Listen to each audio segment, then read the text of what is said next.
experience. Because my passion, my absolute passion in life, is to make sure that everybody in the world, regardless of education level, regardless of location, regardless of age, all have access to really good training and learning as they go through their lives. So that's my sort of background and my passion.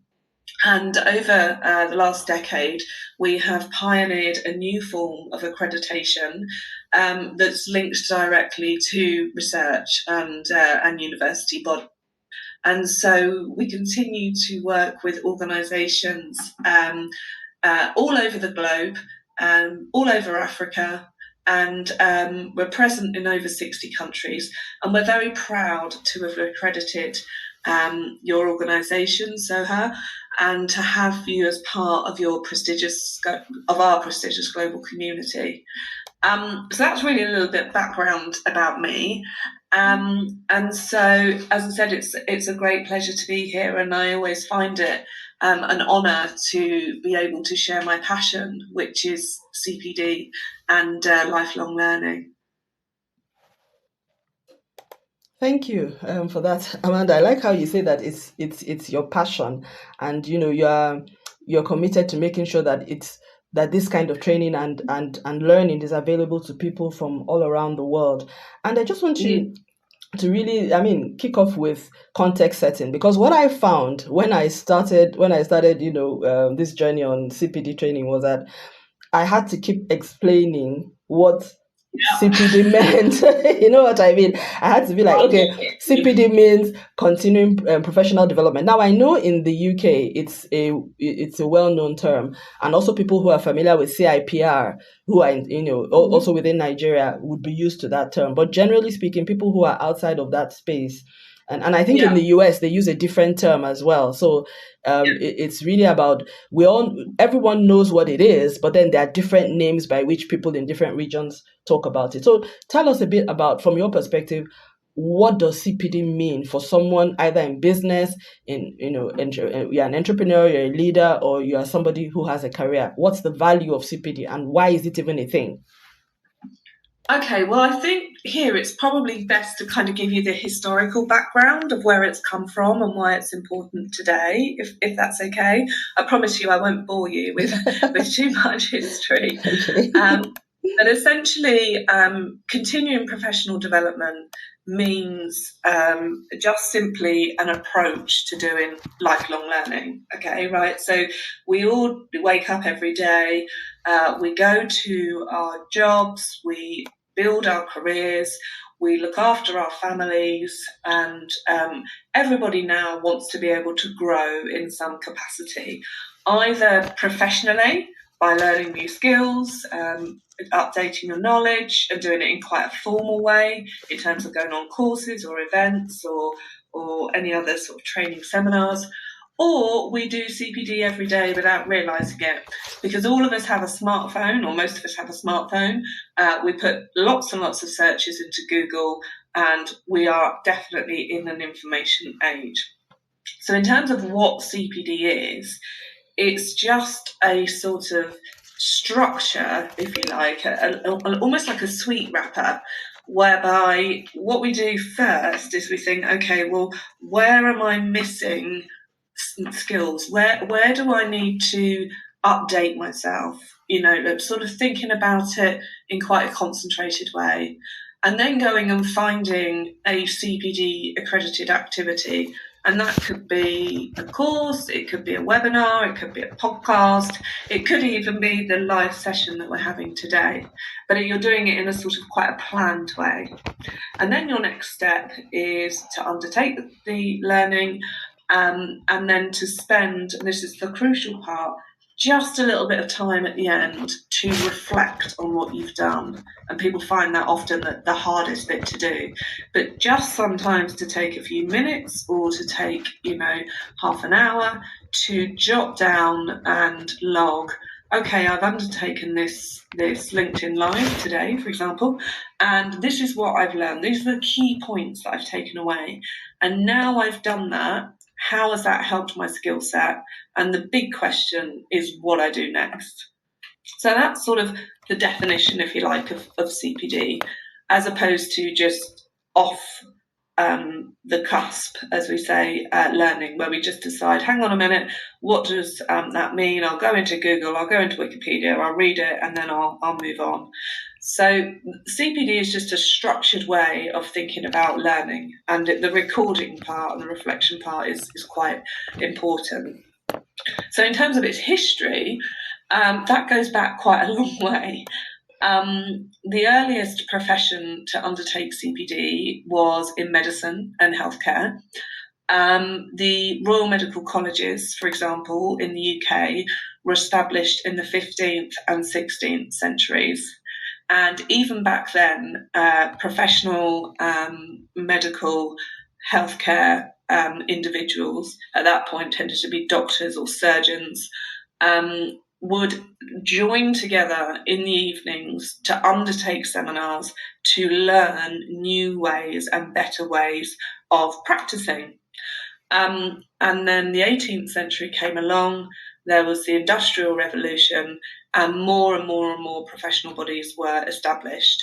And the whole essence of it being an institute or a body means that you've got a community of people that represent a certain area, and they are constantly striving to learn. And so the CPD term has only really been introduced, I would say, in the last 40 years as the term that we use to describe that ongoing learning process. But it's slightly, wider now than it used to be. And in my career over the last 25 years, I've seen the word CPD grow from, just what we would call the traditional professions of, say, accountancy, law, and maybe finance, across, all topics, including leadership and management, project management, technical skills, business skills, etc., etc. But coming back to your point, you're right. Not many people know and understand what CPD is, or even if you sort of understand what it those initials mean, continuing professional development, it's not sometimes very clear as to what that means, what you have to do in terms of that plan, do, and then reflect piece. But part of what I do, and it's my passion, but also what we ensure that our organisation does, is we talk about CPD as much as we can online and publicly, and have the privilege of speaking at events like this today to really kind of spread the word, if you like. So that's the background. So thanks for that. I mean, Amanda, I like what you just said, that plan, do, and reflect piece. I think one of my big reflections that I've had, that I'm, and I think one of the things I enjoy about doing consulting and also training is that I have the opportunity to consult, so I get involved in live business problems. And then I also have the opportunity to train people. So I also learn about how business environment and leadership is affecting people on a day-to-day working basis. So I'm getting the sensing from the business leadership perspective and the business problem perspective. I'm also getting sensing from, like the career minded employee levels. And my sense, first of all, one profound awareness that I have come to understand right now, which I think is sometimes lost in the weeds, is that on the job training and formal training are complementary, but they are distinct.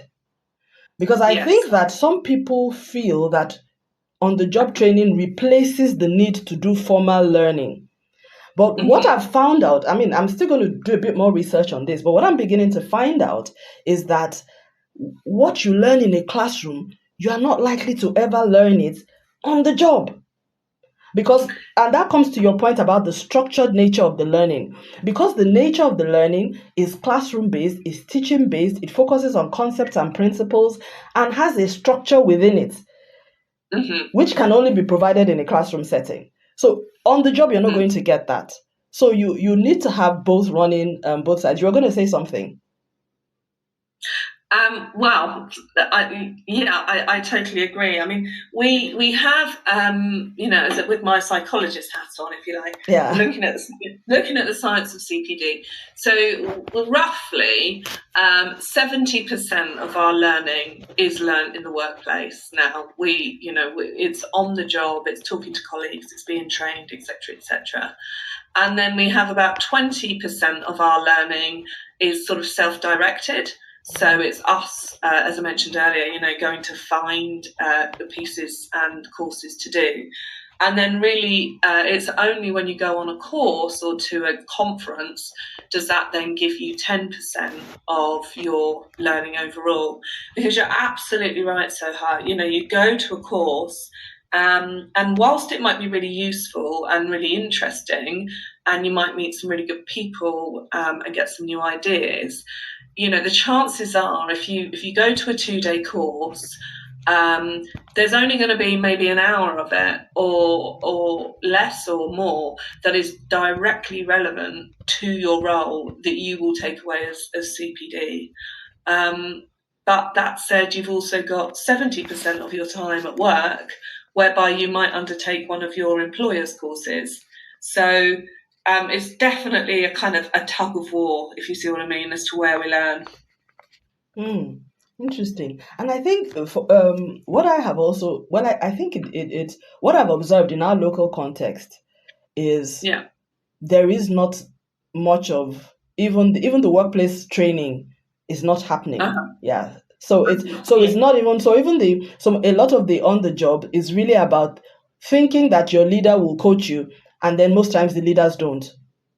Yes. So you then have there's a massive skills gap and people winging it and things like that. So anyway, can you then tell us a bit about the CPD Standards Office and how it operates and what what its core function is?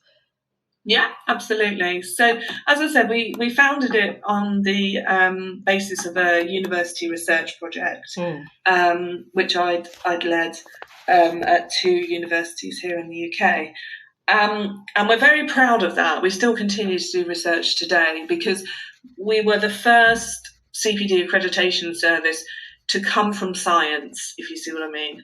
And we still now have an advisory board that's connected to the professional bodies and regulators, mainly in the UK, but some of them all over the globe, to make sure that our accreditation processes are completely up to date. So that's the sort of nuts and bolts of it. We offer different types of accreditation. So we can accredit face-to-face training courses. We can accredit conferences and seminars. We also do digital learning, which can be anything. Like, we're doing a LinkedIn Live today, but it could be podcasts, webinars, Zooms, augmented reality, VR. The world is just endless where digital is concerned, and also individuals in terms of being a speaker and a coach. So we have lots and lots of different types of accreditation, and therefore we have a big melting pot of providers. So in the past decade, we've accredited over 2,000 organisations and individuals. And in total, I would say we've accredited around 50,000 units, if you like, of CPD, of which I would say there is nearly 1 million people a year undertaking CPD Standards accredited courses. So we have quite a wide reach from that perspective. But really what the CPD Standards Office is all about is making sure that when we begin to work with a provider of training or a provider of coaching or a provider of consultancy and workshops, that we help them to go up to the next level in terms of their own standards and business practices. So it's not a pass-or-fail philosophy by any stretch. But what we do is strive to, enable our training providers to deliver those positive and successful learning experiences, which I talked about earlier, and make it, and make the CPD that we create and accredit the best that it can be. And then what leads on from that, obviously, is then all of the people, all of the students, all of the delegates that undertake those courses then get a really memorable and great learning experience that they can use towards their CPD. So that's kind of its core function overall. Interesting. And I like how you say that, in fact, the statistics you rolled out there are very impressive. I'm not sure, well, I may have seen this at some point on the website, but I'm just going to roll over it again. You said that you've done about 2,000 different types of accreditation and about 50,000 units of CPD issued out thus far cumulatively, and about 1 million people a year are undertaking CPD Standards Office Accreditation. That's mind-boggling stats there. Yeah. Well, it's 2,000 organisations. Okay, accredited. Yeah. Oh, okay. 2,000 providers that we've accredited. Within those, I mean, it's a mild estimate. Within those, they have had the collective is about 50,000 activities of CPD, and then some of our providers have hundreds and hundreds and hundreds of people undertaking their courses every year, normally because they're an online platform or something like that. Others have, events and things like that they run that might be, a couple of hundred or 100 a year. And then there are the more bespoke and boutique training providers who may deliver only, 2-3 courses a year, but on those courses, maybe 50 delegates each. So, what we know is that there is just under 1 million individuals that receive a CPD standards certificate each year. Yeah, and I'm really proud of. Yeah, I mean, that's impressive statistics. But I think we have about 39 people in that number as of now. Okay, no, we're about 29 now. Okay, people. Yeah, so it's going to grow. Yeah, it's going to grow. We'll help you grow that. Yeah. So, and I think one thing, for the benefit of the audience, and by the way, those who are here and listening, thank you. I see people being bumped back and on, so I know our internet issues are still there. So those of you who are here, thank you so much for the commitment and still staying on. Very soon we'll be taking questions and comments. So if you have something you would like to say, you know the drill on LinkedIn Live. You raise up your hand, and then we bring you up to the stage. You speak and ask the question or whatever it may be, and then then you come back down. Amanda has an opportunity to respond as well.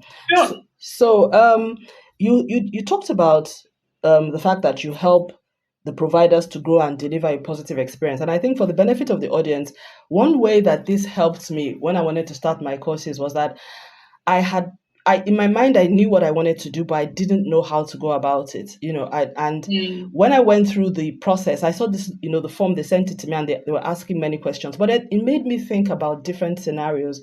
There were questions like, okay, what's your cancellation policy? What's your refund policy? Things that I wasn't thinking about before, and it was very helpful because it's true. And they were like, okay, what if somebody takes your course and the person isn't satisfied? What are you going to do? And I was like, oh my goodness, I didn't even consider that could be a scenario and a thing. But it made me then, the entire process, and those of you like Adedoyin who've gone through one of our course programs, that entire communication process that you saw coming through in the emails, all of that, it was all developed on the back of what the learning that I got from going through that process. I know without a doubt that if I hadn't gone through the accreditation process, there are certain things I would have left out. And I have had to do all of those things. I've had to deal with, like last minute no-shows.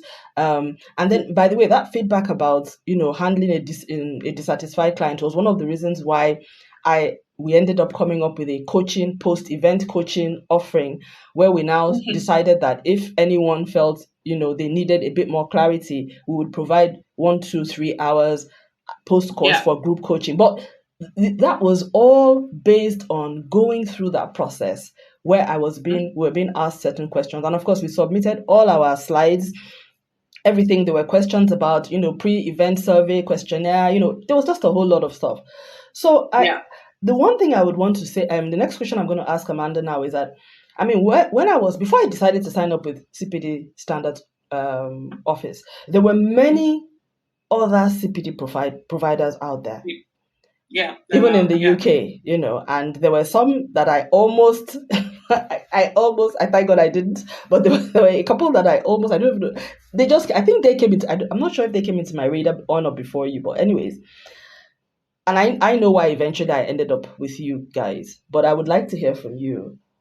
Why do you think anyone should consider you and not any of the other accredited providers out there?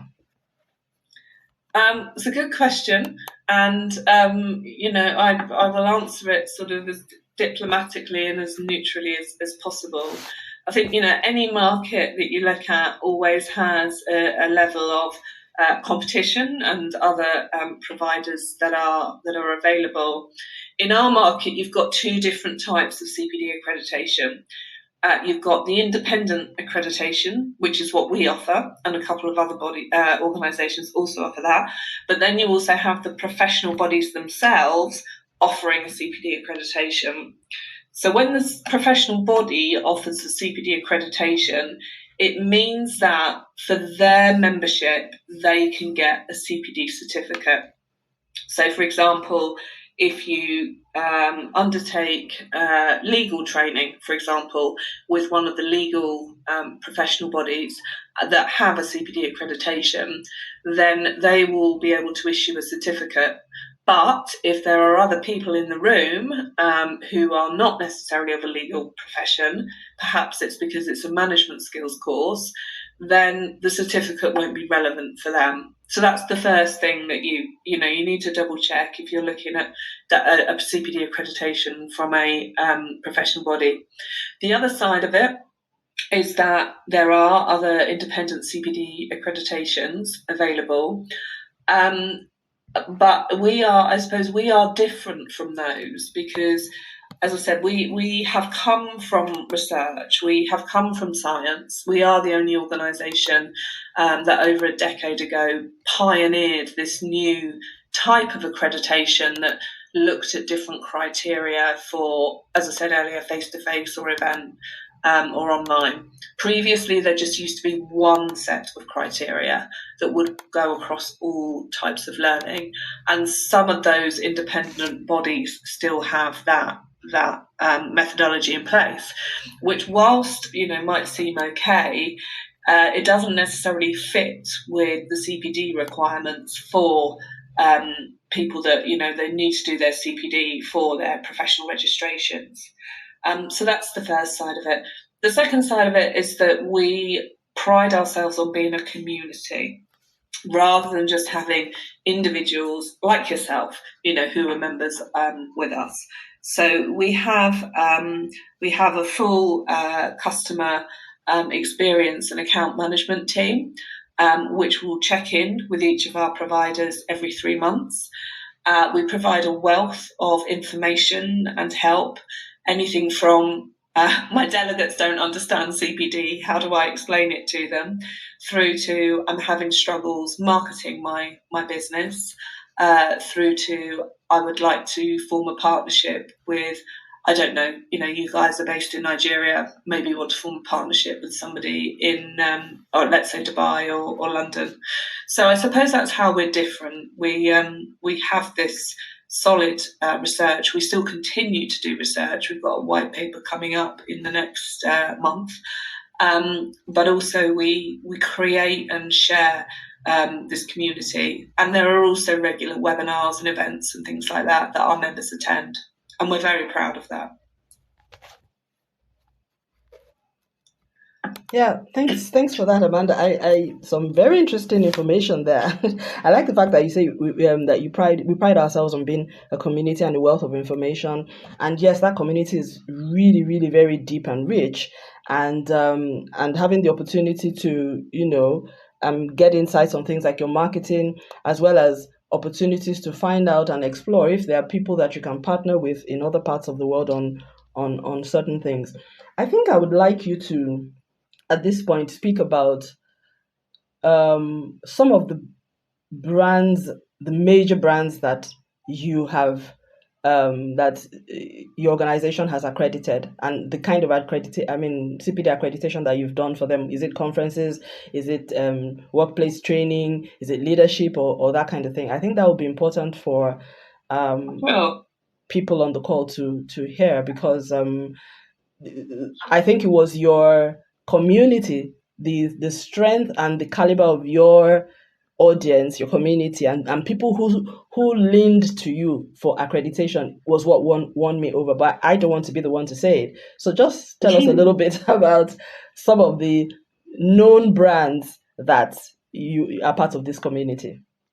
Sure. Okay. Well, first of all, we're very proud to have you as a as a member. So that's the first thing I'd like to say. Secondly, because we work across all industries, we've got all topics. We're a very, very broad church in terms of the types of providers that we work with. So predominantly, we work with training providers, events companies, and, as I've mentioned, digital learning. And they're organisations that sell, their training to others. But we also work with employers who have internal training, and also, as I said, coaches and speakers that will deliver coaching programs and things in-house. In terms of the prestigious clients that we've worked with over the years, we work with Google, we've worked with Rolls-Royce, we've worked with Rosetta Stone, we work with events companies that you may not know the names of. So there's one, for example, called Centaur Media and another one called Hallmark Events. But these are major conference providers that deliver, hundreds of conferences a year in lots of different parts of the world, under different brands. We're very, I'd say we have a very strong presence in healthcare, because, as I mentioned earlier, medicine was one of the first areas to embed CPD. So we work with organisations here in the UK, like the NHS itself, the NHS trusts in terms of hospitals, and primary care trusts. We then work with universities. So we have organisations like Imperial College. We've worked with Oxford University. We work with Regent's University. There's a number of them where we accredit their short courses that they run over the summer. And then also what we do is accredit charities. And this is something, again, that I am really passionate about, because we often give large charities and NGOs a considerable discount, so that their training can be accredited, and that the individuals that go to NGOs to receive education can do that free of charge. And that's about making sure that everybody across the globe has access to free or middle priced or high CPD. So it's really lots and lots of different types of organisations. And as I said, some are very prestigious and well known, and others, the organisation name might not be well known, but you would know one of their conferences or their online learning. I don't know if that helps at all. Yeah, that is very helpful. I think people on the call would know most of the brands, if not all of the brands. So I know Rosetta Stone because I once had to do some of the courses. When I worked in Holland, I had to do the Rosetta Stone Dutch course, even though I never did get anywhere with it. But anyways, does anyone have any questions, audience? Adedoyin, I'm sure you have questions. I don't know if you want to speak now, or if you do, just raise your hand and we would allow you. Yeah, I knew Adedoyin. I've been waiting on you. So, okay, let's bring Adedoyin. Please tell us a little bit about yourself Adedoyin, over to you. Yeah. Good morning. Can you hear me? I can hear you perfectly. Good morning. This LinkedIn Live usually doesn't work on my laptop, though. I was afraid you wouldn't hear me. Thank you so much, Amanda. I've been taking notes as you were speaking. I think the first question that I want to ask, and first of all, I must say, as SA mentioned, I took the course and I could see the structure and the thinking behind it, and also hearing her share that some of it came from just the process of getting accredited. I was like, wow, okay, I see why this was different in this way. So I wanted to know, in terms of timing, what's the time frame to get accredited, to get a training accredited? So we have a series of training that we run. So to get a sense of what is the timeline, and then what do you look out specifically for that we need to be paying attention to if we want to go on this journey of accreditation? Sure. Okay, let me help you with that. Okay, so overall we have an assessment process that takes up to 6 weeks to complete. And once you become a member, so you register with us and payment is at the beginning of your membership, you will then be taken through the assessment process by one of our assessors. So that means that you have a form to complete, which has many different sections in, where we find out, the key things we find out are who you are and who your organisation is, and the experience that you have, or the background that you have that has enabled you to create this course. So that's the real first thing that we're looking at. The next thing we're looking at is how you teach your delegates from start to finish. So how do you market the course? How do people sign up? I'm using the word course to cover all types of activities, by the way, just for simplicity. So how you market it, how people can join up, and then if it's face-to-face, what their classroom experience is. So we go everything down to the seating plan, through to who the instructors are, what PowerPoint you use, if you have handbooks, all of that sort of thing. Or if it's online, what the agenda is, how long it runs for, and which technologies you're using. So, for example, you're using Zoom and you've got breakout rooms, or you've created a course, but you're running it live on Zoom, once a month or something like that. So we then take 6 weeks to get you through that process. And we're a membership organisation, so you have an annual subscription fee. And as part of your first year, you receive those 6 weeks free of charge. So if it makes sense, you sign up, but then you don't renew until 13 and a half months later. Now, in terms of our pricing, it's banded, so I'll be more than happy to send some information over to you all. So that depends on the number of titles that you want to have accredited. So we've got up to 5, up to 10, up to 20, and then for larger organisations up to 50, 100, 500, etc. But essentially, as I've mentioned earlier, we don't have a pass or fail philosophy. We have numerous templates and guidance notes, so that, for example, when you mentioned earlier, Soha, about do you have a complaints policy? What are you going to do if somebody's not happy with your course? Then if you don't have that in place, then we have a template and some information we can send you on how to create one. So what we're really looking to do is ensure that your learning experience is amazing, and it's amazing consistently for delegates, but also helping you to build a sustainable business, a training business that will live on, will ensure that you sell courses regularly, and to become a formal established organisation. So I don't know if that answers your question for you. Adejoyin, does that work for you? Sorry, I had put you. Does that work? Would you like to? Okay, yeah. No further questions from you. Otherwise, I can bring you back up again. You're good. Okay. So, okay. So I think just for me to provide my own. I've gone through the process. So the thing is, you have to. I thought you would think it. Let's just say that it tells you everything that you need to do. It walks you through the entire process without you actually doing it.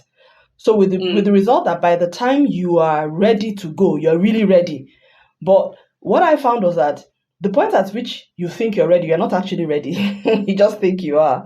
But when you go through that process, that's when you don't really realize that, oh my goodness, you hadn't really thought about this, you hadn't thought about that. So what I found was that every time I went through the accreditation process, I could literally just start marketing the following day, because everything that I needed, I had already prepared it in the process of the accreditation. So the first title was the most difficult in terms of actually putting things together. The second one, then it wasn't so much about the administration anymore, because I'd already done all of that. It was then about just preparing the material, because they look at everything, so that you're not going to present like 5 slides and be like, oh, this is just a high level straw man, the rest I will develop as I go. No, they're going to look at the entire pack, whether it's 50 or 60 or 100, and you have to be able to say. And there's going to be a lot of looking into your credibility, in terms of your own CV, as to why you say you are someone that is credible enough to deliver on this. So, so that there's just all of that. And then questions: are you the one facilitating the training? Like, for instance, even it's my firm that is accredited, but I had to say that I will be the one doing the training. So because that's part of the process. So, and there's a whole framework around that, because you're then given a logo. And accredited, the CPD Standards Office issues you a personal logo with your number, and that's personalized to you. And then there's a range of time for when it's put to you. And so the whole responsibility of that, and CPD Standards Office is also part of a larger institute of, a professional, a CPD consortium, which Amanda will probably talk about at some point. We're almost out of time, but I think we can skim that. So there is just a whole governance. So there's certain things that, for instance, in my course, I write to people and say, if you're not going to no shows, we're not going to issue certificates. You have to participate all through before we issue a certificate to you. We're part of a larger body. So the ethics thing, I'm able to drive it because of the CPD accreditation. And the one thing I want to say that, I think most people will be concerned about, okay, how much does this cost? And the only thing I would say, and I would, give my own experience, and then also ask Amanda to just share her own thoughts on this as well. So from a provider perspective, a user perspective, what I would say is, for you to, first of all, the reason why I wanted independent accreditation was that I wanted independent assurance, and I wanted to market courses that people would look at and say it was to a certain standard, and that somebody completely independent of me was the one that did the assessment. And I also wanted it to be a body that major companies work with. Do you understand what I'm saying? It was a big thing for me. Like all those brands she talked about, known brands, the NHS Trust, the universities, Imperial College, Oxford, that kind of thing, Google, Rosetta Stone. Yes, I want that level of diligence, because I have, and that because my brand is very much about world-class expertise that is locally available. So for me, that was a big thing. So, but then if that is not, so for me, it's also important, because at some point I'm pitching, in fact, from now, I'm pitching to Africa as well as the world. It's just that, right now we have a little bit of Africa and a lot of Nigeria, but the plan is to actually go international. So for me, having an international accreditation made a lot of sense. So, but if you're not someone who, yes, Amanda, over to you. Yes, please. Yeah, and I think that's something that I would say is, when you become accredited, regardless of which global location you're in, you can then issue, CPD certificates that, have reached British standards in terms of approval. But then you're free to train anybody in the world. So, you have then a gateway to a much wider audience, particularly if you're selling online programs across the globe. So, it's worth thinking about that, because it goes beyond just being a local accreditation. To be honest, Amanda, and again, for me, it's really about what your vision for your courses are for your learning as well, because I think it's not just from the trainer perspective, but also from the learner perspective. What are you going to do with this certification, and where is it going to take you? I think for me, one validation from my perspective was when when we did the first course that we did in November, and one of the participants, who by the way is chartered in the CIPR, Institute of Public Relations in the UK, and she has like a training requirement she has to meet every year to meet up with that certification, and she attended the course. we issued the certificate to her, and she took it to CIPR in the UK and asked and wanted to add it to her chartered renewal status, and they accepted it, no questions asked. Yeah, absolutely. So for me, I was like, yes, that is what I want. So and I think that's the difference with us. You know, we have those relationships with the professional bodies. We know what they need in terms of certificates for, say, 2024. We know what those certificates need to have on and to be accepted, and we do that due diligence on behalf of our providers, so that when you say, as your colleague submitted the CPD record into CIPR, then it's all approved and there's no queries or questions. Which is exactly what happened. There was no, I did literally, they didn't even email me, they didn't ask me anything. She just presented the certificate, and that was that. So for me, that was like the acid test. I was like, yes, that, this is this is worth it, So I think the challenge for me, which is really why we're here now, is really getting people to understand that you're really getting something that is internationally certified, and it's credible, and that it can take you farther than you would imagine. Definitely, yeah. So I would say we're almost anybody has any other questions, comments, please raise your hands if you do. Okay, Sharon. Oh, yeah. Okay, Sharon, up you go. Let me see whether. Thank you, SA. Yeah. Good morning. Hi, Sharon. Nice to meet you. Same here. Thank you so much for all you've shared. I work with Career Masterclass. Career Masterclass is a talent development organization, and we support companies to build diverse and inclusive workplaces by equipping their employees. So we do that for mid-level employees, we do that for line managers and all of that. But the peculiar difference with what we do, and I want to see if there's room for us, in terms of getting a CPD accreditation. We do what we call a talent accelerator program, and that runs over 6 months. But we bring in different speakers. So we create the material, the slides, the workbooks, all of that stuff. But we have different people deliver the live sessions. I wanted to know, the fact that we're not having one person, does that make a difference? And is it still possible to get the course accredited? Sorry, Sharon, do you mean that you've got a number of different trainers delivering? Exactly. No. That's not an issue at all. When you go through the assessment process, we'll ask you who the author is of the course, who's put it together, whether the author is also a trainer, and then also who are the other trainers that deliver your courses, and can we just have a quick sort of background on those? Because obviously we expect, for you to grow as a training business, and obviously ideally have lots of trainers going out there and delivering your courses on your path. So no, that's not an issue at all. Awesome. Thank you. Thank you, Sharon, for asking. By the way, Sharon and Adedoyin are the two founders of a platform that has, I don't know how many are you right now, Adedoyin, like 10,000 practitioners all over Africa and the world, so just, even though there are two of them on this call, just know that there are two representing 10,000. That's great. Okay. And then Sharon also works, and then Sharon has her own thing, so that's, So anyway, really interesting questions from them, and practical. I really like that.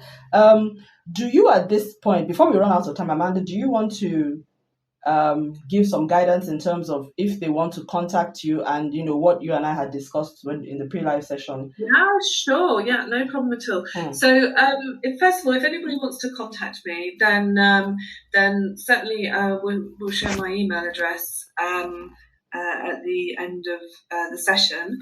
And also do contact me on LinkedIn. For anybody that would like to join the CPD Standards Office that's been on this group, then we will give you a 10% discounted membership if you register between now and the 1st of April. I can't believe it's the 1st of April, actually. This year's gone so quickly so far. We would be delighted to sort of welcome more of you into our community. And we have a number of CPD advisors who, if you'd like more information, we can book a call for you to speak with them so that they can best advise you on which accreditation you should go for, and give you a little bit of information about the assessment process and the journey that you'll go on. But if you are interested in joining, as I've said, we're doing a special feature for this session whereby you'll have 10% off the membership fees.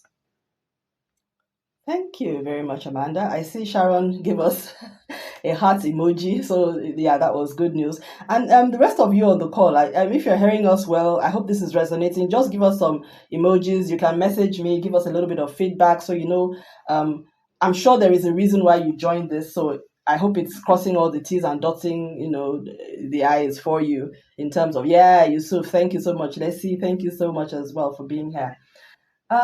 So we have just a few minutes left, and I'm glad we've covered quite a bit of the things that we had wanted to talk about. And also thanks to Adedoyin and Sharon for the questions that really went right to the heart of it in terms of nuts and bolts. And like Amanda said, they do have a set of advisors. Actually, you won't believe I just met Amanda like last week. So, we met we spoke like a day ago, but up till this point, I had met with their advisors. There was the first person I met, I think was Andrew. He was such a darling. Yeah. It was Andrew that sold me. And it wasn't so much, and this is what I say about customer relationship management. And I said to him, you know what, you've made this whole exercise so pleasant for me that even though, it takes a lot for me to think about doing this, and all that at this time early in my firm's life, but the way you've handled this communication just makes me feel, it makes me feel like I can work with you. And he was like, oh, Shola, thank you for saying that. But, honestly speaking, if he hadn't handled me that way, because I wasn't seeing the value. At that point, I felt, oh, do I really need this? I wasn't too sure. Yeah.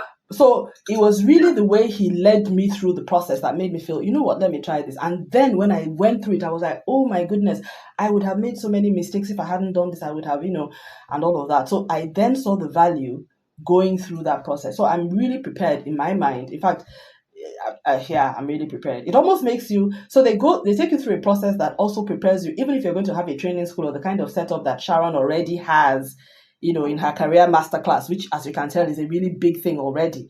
So you go through that process, even though you're starting small like I was, mentally, you sort of like go through that process in your head so that you are prepared for what is going to come.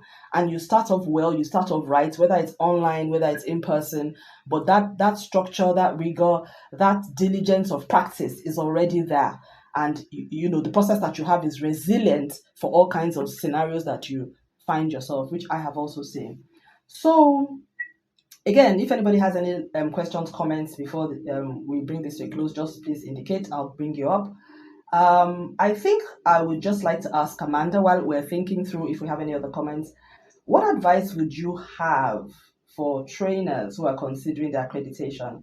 I think you would say we've already talked about that. So if you don't have any, so maybe do you have I think it's a good question to wrap up on. And I think, we always find that we speak to people and they just think, oh, I'm not quite ready. I'll my course isn't quite ready, or I just want to finish something off. But what we find is that actually 90% of the time you are ready, because as you go through our assessment process, you'll receive those templates and those points for guidance, which will help you finish, putting your courses together. We've also just created a mini course, which is launching this month, which talks about and teaches you how to, create a course and get it finished and ready for CPD accreditation. So that's the first thing. Because I know myself from being a trainer many years ago, I'm quite a perfectionist. I wanted everything right and sorted before I would think about an accreditation. And actually, the way we work would sort of help with your overall course development and putting the end on it. The other thing I would say is that many of our providers see the fees as almost an investment in their business, as opposed to an annual fee or a monthly fee that they've got to pay. It is an investment. You do become part of a wider community, and you have, the CPD approved badge to be proud of that you can use on those marketing materials that you have. The ability to issue CPD certificates. You'll be listed on your own webpage on our site, so that you can see how you can show delegates or clients, that you've been accredited, and really help us as much as anything to fly the flag for CPD within your own local areas. So I don't know if that helps at all. Yeah, I think that's perfect. I so much. In fact, I can tell from the way it's so obvious that you've been doing this for a long time, because you're literally, even though we've not met, a lot of what you're saying, I can relate with it. When you say when many people start up, they're not ready. That was literally the conversation I was having with Andrew. I was like, I'm not ready. I kept on like, oh, I'm not ready, and he was like, no, just start, And to be honest, in fact, I must say this. I'm so glad I remembered this. To be honest, if I didn't go through the accreditation, I am 100% sure I would not have launched my courses, because yes, it wouldn't have happened, because I was doing consulting full time as well, and my clients, very, very, they're demanding. Once I start working with them, it's almost like full time. So I really didn't have the time, but because I had gotten into this conversation with Andrew, and then he would be like, okay, we'd connect in 4 weeks. So I would be like, oh my goodness, yeah, I have 4 weeks. I'm going to connect with Andrew, so I have to have something. The fact that I got the first one through, which of course made it easier for me to do the other 4. It was because I would not have done it, because I'd been wanting to do it for years, for like 3 years or more. So for me, that is why it's a worthy investment in getting me off the ground, because even up till now, I still can't believe that I've done it. And in Nigeria, I'll say this again, Nigerians, we like celebrating stuff. So every time I got one accredited, I would do a post and everybody would be like, congratulations, Shola. They would like, that was just awesome. So anyways, and so people just sort of like celebrated that hard work. But it was really getting accredited that got me through. Otherwise, I wouldn't have done it. I just wouldn't have done it. It would just have remained one of those visions you have in your head, you don't do anything about. So, so thank you. I think just the final point I'd make there is that once you've done the first accreditation, that's the big assessment. Once we know all about you and your organisation, for every course that you submit thereafter, the assessment process is much, much shorter. It will only take 4 weeks, and the form, the questions, they're just incredibly shorter, because we know you, we know all about you. We just now need to know about this new learning activity. And that was exactly my experience as well. So thank you so much, Amanda, on behalf of Sean. No, it's been a pleasure. Thank you for having me. It's been really good. And people on the call, I hope this has been good for you too. We've had a few people quiet, but I hope you're listening. Yes, please, a round of applause for Amanda, please. Thank you. Round of applause for you guys for attending. It's really, really lovely to have spoken to you all this morning. Thank you. And I posted it pretty late, so didn't have my usual 7 days roundabout time, but the people that needed to be here are here. So on behalf of Shola Abulu and Associates, I'd like to thank you, Amanda, for taking the time to join us this morning. It has been an honor and a pleasure hearing you speak and learning from the wealth of your experience. And I do hope, like I said to you earlier, that there will be more of such opportunities in the future. I would like to say a big thank you to my audience as well. Everyone for joining. Adedoyin, Sharon, all busy babes.